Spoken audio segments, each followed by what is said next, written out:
Om Shanti. Om Shanti. Good morning. 28/7/26 के बाप दादा की साकार मुरली। मीठे बच्चे, तुम्हारी बिगड़ी को सुधारने वाला अर्थात तकदीर बनाने वाला एक बाप है जो तुम्हें नॉलेज देकर तकदीरवान बनाते हैं। प्रश्न है, तुम बच्चों की इस रूहानी भट्टी का एक कायदा कौन सा है? उत्तर है, रूहानी भट्टी में अर्थात याद की यात्रा में बैठने वालों को कभी भी इधर उधर के ख्यालात नहीं चलने हैं। एक बाप को याद करना है। अगर बुद्धि इधर उधर भटकती है तो झटका खाते रहेंगे, उबासी देंगे। इससे वायुमंडल खराब होता है, अपना ही नुकसान करते हैं। गीत है, दिल का सहारा टूट ना जाए। ओम शांति। मीठे मीठे रूहानी बच्चों ने गीत के 2 अक्षर सुने। बच्चों को सावधानी मिलती है। इस समय जो भी है सबकी तकदीर बिगड़ी हुई है, शिवाय तुम ब्राह्मणों के। तुम्हारी अब बिगड़ी से सुधर रही है। बाप को कहा जाता ही है तकदीर बनाने वाला। तुम जानते हो शिव बाबा कितना मीठा है। बाबा अक्षर बड़ा मीठा है। बाप से सब आत्माओं को वर्षा मिलता है। लौकिक बाप से बच्चों की वर्षा मिलता है, बच्चियों को नहीं। यहाँ बच्चा वह बच्ची सब वर्षे के हकदार हैं।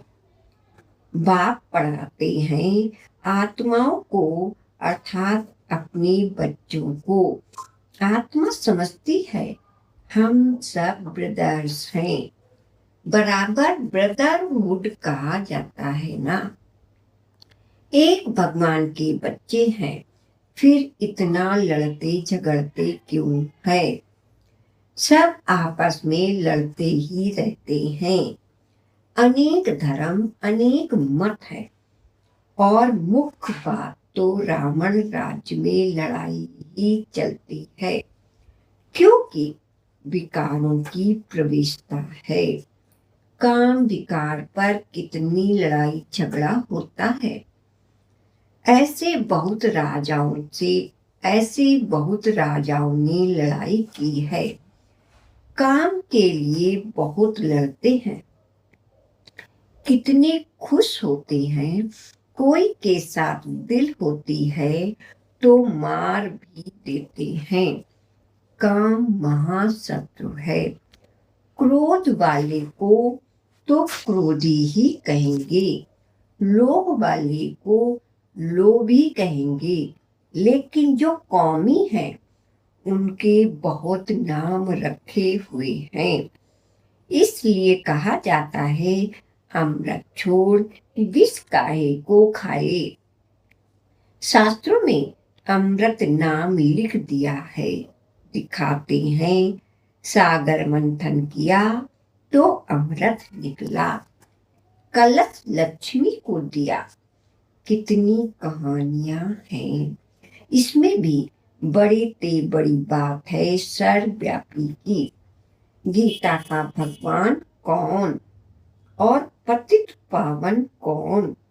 प्रदर्शनी में मुख्य इन्हीं चित्रों पर समझाया जाता है। पतित पावन ज्ञान का सागर और उनसे निकली हुई ज्ञान गंगाएं व पानी की नदियां व सागर, कितनी अच्छी अच्छी बातें समझाई जाती हैं। बाप बैठ समझाते हैं मीठे मीठे बच्चों को, तुमको किसने पावन बनाया?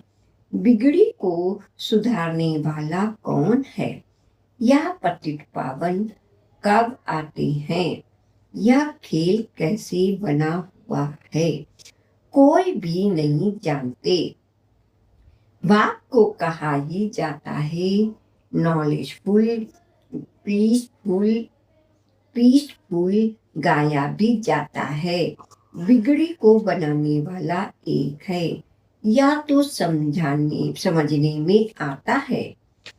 बराबर रावण हमारी बिगाड़ते हैं, यह खेल है हार जीत का। रावण को भी तुम जानते हो, जिसको भारतवासी वर्ष वर्ष जलाते हैं, यह भारत का दुश्मन है।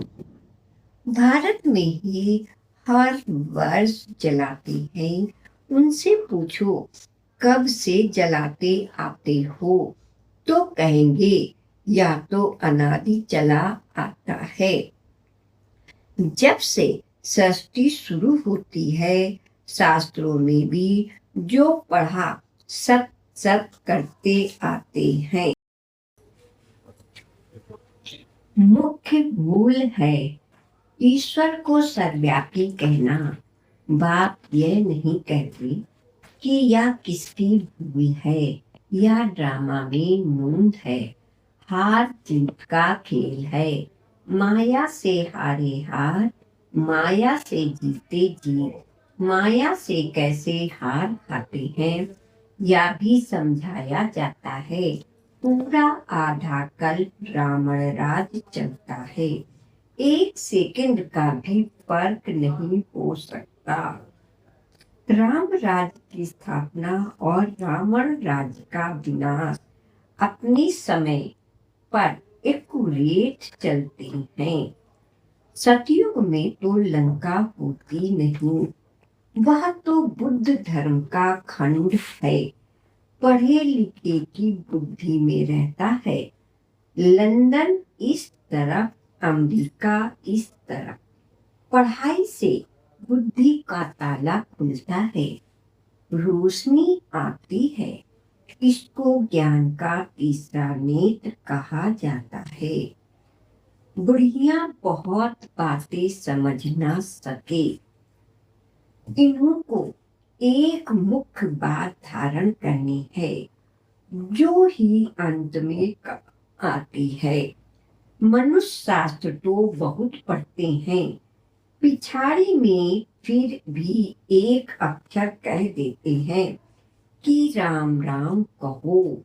ऐसे नहीं कहते कि शास्त्र सुनाओ, वेद सुनाओ, पिछाड़ी में कहेंगे राम को याद करो। जो जास्ती समय जिस चिंतन में रहते हैं, अंत में भी वही याद आ जाता है। अभी विनाश तो सबका होना है। तुम जानते हो सब किसको याद करेंगे, कोई श्री कृष्ण को, कोई अपने गुरु को याद करेंगे, कोई अपने देह के संबंधियों को याद करेंगे। देह को याद किया, खेल खलास।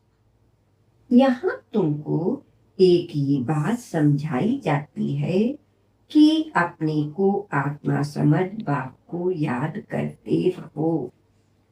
चार्ट रखो कि हम कितना याद करते हैं। जितना याद करेंगे पावन होते जाएंगे। ऐसे नहीं कि गंगा में स्नान करने से पावन बनेंगे। आत्मा की बात है ना, आत्मा ही पतित, आत्मा ही पावन बनती है ना। बाप ने समझाया है, आत्मा एक स्टार बिंदी है, प्रकृति के बीच में रहती है। कहते हैं आत्मा स्टार अति सूक्ष्म है। तुम बच्चे ही इन बातों को समझ सकते हो। बाप कहते हैं मैं कल्प के संगम युग में आता हूँ।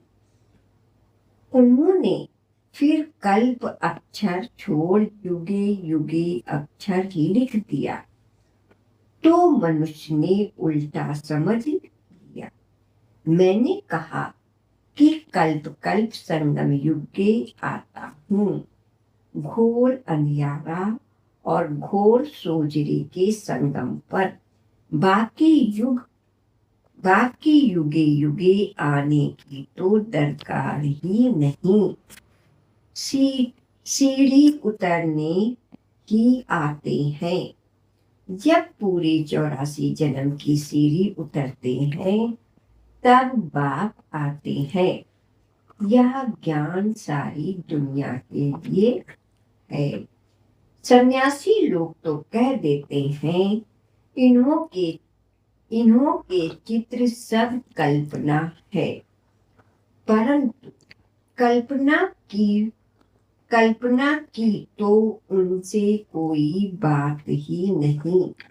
यह सबको समझाया जाता है, नहीं तो मनुष्य को कैसे पता पड़े। इसलिए यह चित्र बनाए गए हैं। यह प्रदर्शनी देश देशांतर में ढेर होती रहेगी। बाप कहते हैं बहुत भारतवासी बच्चे हैं तो सब बच्चे ना। अनेक धर्मों का यह झाड़ है। बाप बैठ समझाते हैं। यह सब काम चिता पर बैठ जल मरे हैं। सतयुग में जो पहले पहले आते हैं वही फिर पहले पहले द्वापर से लेकर काम अग्नि में जलते हैं। इसलिए काले हो गए हैं। अभी सबकी सदगति होनी है। तुम निमित्त बनते हो। तुम्हारी पिछाड़ी सबकी सदगति होनी है। बाप कितना सहज रीत समझाते हैं। कहते हैं बाप सिर्फ बाप को याद करो। आत्मा की दुर्गति को पाया है। आत्मा पतित बनने से शरीर भी ऐसा मिलता है। आत्मा को पावन बनाने की युक्ति बाप बिल्कुल सहज बताते हैं। त्रिमूर्ति के चित्र में ब्रह्मा का चित्र देख मनुष्य हाय हाय मचा देते हैं। इनको ब्रह्मा क्यों कहते हो? ब्रह्मा तो सूक्ष्म वतन वासी देवता है। यहाँ कहाँ से आया? यह दादा तो नामी ग्रामीण था। अखबारों में सब जगह पड़ा था। एक जौहरी कहता है मैं श्री कृष्ण हूँ।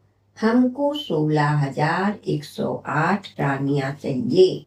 बड़ा हंगामा मच गया था भगाने का। अब एक एक से माथा कौन मारे। इतनी ढेर मनुष्य हैं। आबू में भी कोई आते हैं तो उनको छठ कहते हैं। अरे ब्रह्मा कुमारियों के पास जाते हो, वह तो जादू कर देती है। स्त्री पुरुष को भाई बहन बना देती हैं। लंबी चौड़ी बात बताकर माथा खराब कर देते हैं। बाप कहते हैं तुम मुझे ज्ञान सागर वर्ल्ड ऑलमाइटी अथॉरिटी कहते हो। वर्ल्ड ऑलमाइटी अर्थात सर्वशक्तिमान सब वेदों शास्त्रों आदि को जानने वाला है। बड़े विद्वान को भी अथॉरिटी कहते हैं क्योंकि वह सब वेद शास्त्र आदि को पढ़ाते हैं। फिर बनारस में जाकर टाइटल ले आते हैं। महामहो उपाध्याय श्री श्री 108 सरस्वती यह सब टाइटल वहाँ ही मिलते हैं। जो बहुत होशियार होते हैं उनको बड़ा टाइटल मिलता है। शास्त्रों में जनक के लिए लिखा हुआ है। उसने कहा कि सच्चा ब्रह्म ज्ञान सच्चा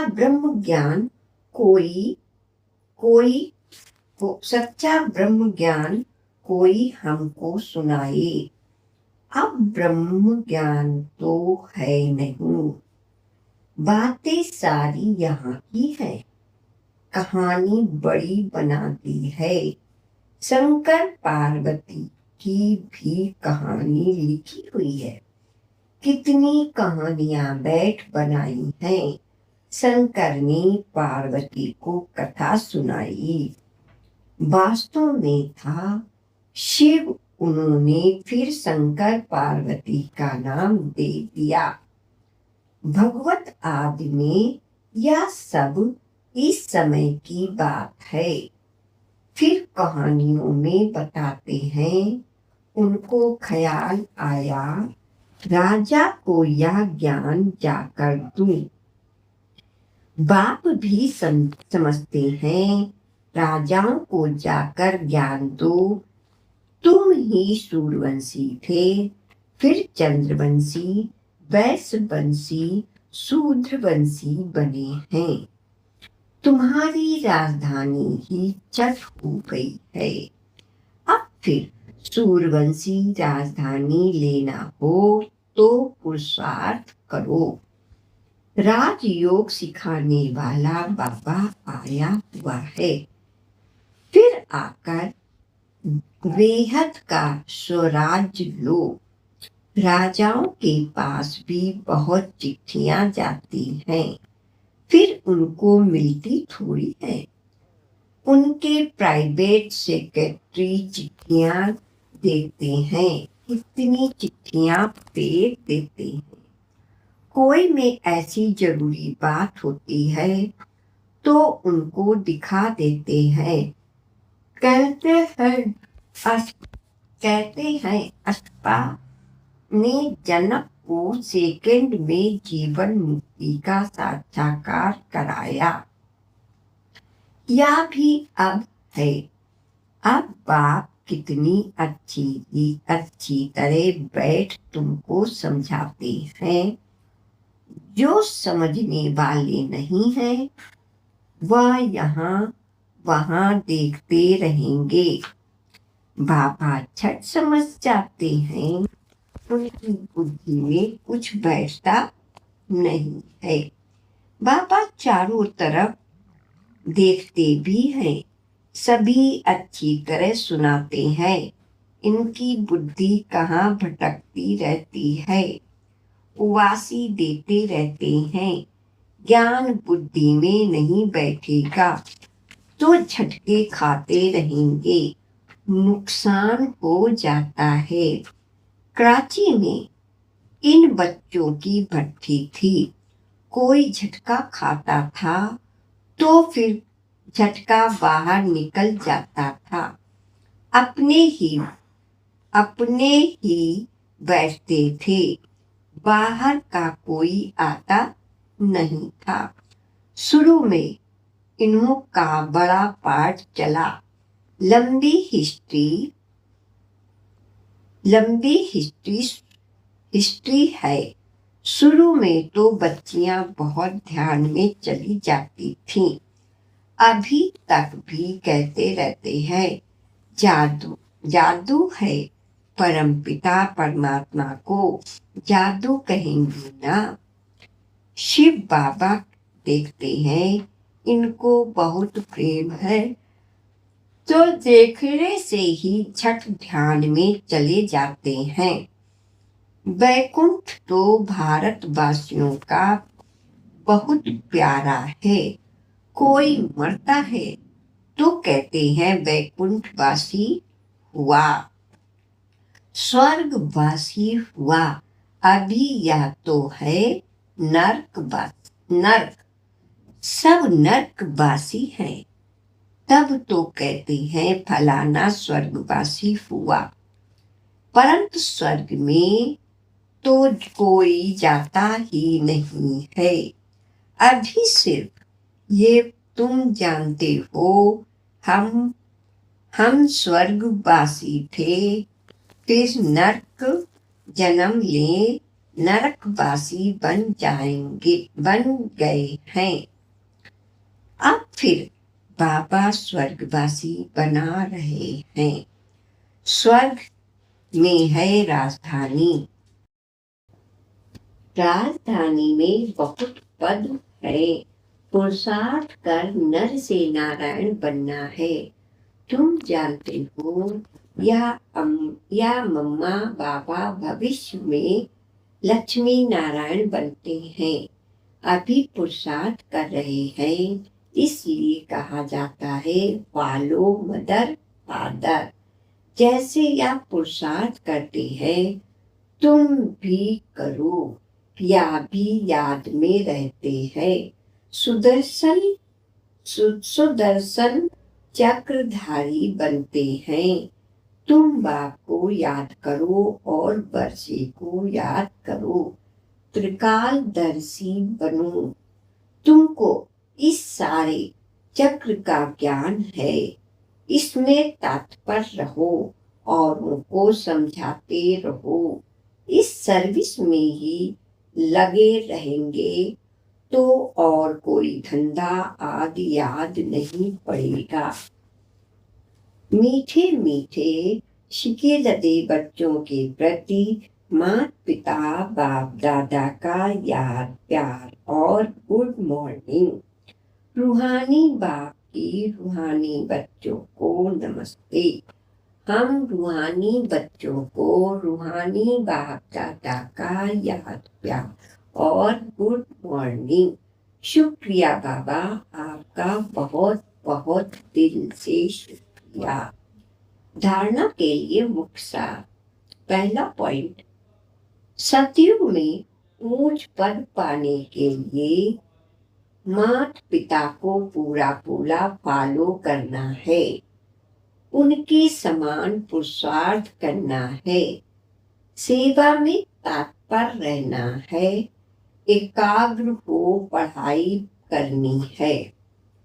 दूसरी पॉइंट, याद का सच्चा सच्चा चार्ट रखना है, अपने को आत्मा समझ बाप को याद करना है, देह व देहधारियों को याद नहीं करना। वरदान है, अपने हाईएस्ट पोजीशन में स्थित रहकर हर संकल्प बोल और कर्म करने वाले संपूर्ण निर्विकारी हो। संपूर्ण निर्विकारी अर्थात किसी भी परसेंट में कोई भी विकार तरफ आकर्षण न जाए, कभी उनके वशीभूत न हो। हाईएस्ट पोजीशन वाली आत्माएं कोई साधारण संकल्प भी नहीं कर सकती। तो जब कोई भी संकल्प व कर्म करते हो तो चेक करो कि जैसा ऊंचा नाम वैसा ऊंचा काम। अगर नाम ऊंचा काम नीचा तो नाम बदनाम करते हो। इसलिए लक्ष्य धारण करो, तब कहेंगे संपूर्ण निर्विकारी अर्थात होलीएस्ट आत्मा।